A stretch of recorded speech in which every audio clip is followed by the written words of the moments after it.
and welcome to lesson 16. In this lesson we'll go through a very important tool called the Gradient Mesh tool. In order to show you what it does, I've prepared two shapes and we'll also draw a third one, which will be our starting sample.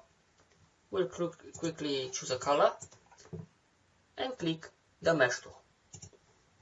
In order to use the tool, you must first click and you'll make two lines based on the point where you first clicked.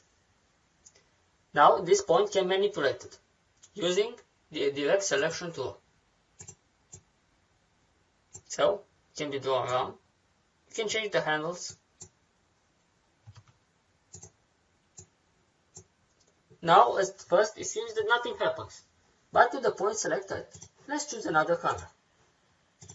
As you can see, we got a transition between the colors.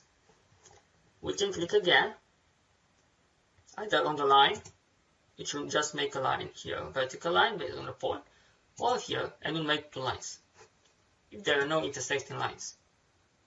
Okay, let's select and put some other colors as well.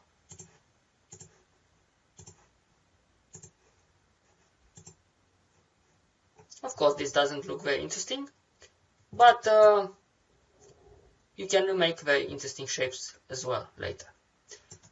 Now, another method you can create gradient meshes without placing all your points yourself is to simply go to Object and click Create Gradient Mesh. Here you can define the number of rows, so let's say 2 and 4. You can put the appearance, number of highlight, and you can click Preview to see what's going on. And this way you can make a nice grid. Usually the gradient mesh is used to create very realistic illustrations, because it allows, opposed to the normal gradient tool, to create natural transitions. You can see here. It takes a while to master it, but it turns out to be very powerful. Also, the tools used in Illustrator for controlling the gradient mesh are not very powerful, so you'll most likely get annoyed at some time. I must admit that the ones in CorelDRAW are much better, but that's another story. For now I want to show you another thing, and this time we'll go to Object and choose Expand. Now you might see some different shortcuts here, and in your version they're not. I customize my shortcuts, but I'll show you how to do as well for yours later. So let's click Expand, and now we can choose Gradient Mesh. Click OK, and at first nothing happened, but right click and choose Ungroup, and another right click and choose Release Clipping Mask. Now I'll show you what all of those means, but for now just do as I say. And there we go, you got one huge object. Now what's the purpose of this?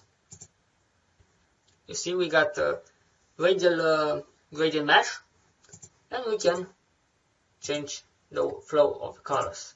So let's select all the first inner circle and put, let's say, a gray color. And you got a nice transition. Of course, this doesn't look the best it could, but it will leave it up to you to customize it.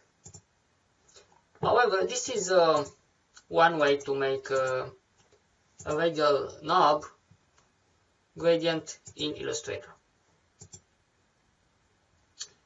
In order to add more points, you can just click on a line. As you can see, it will create additional control points, which you can customize further.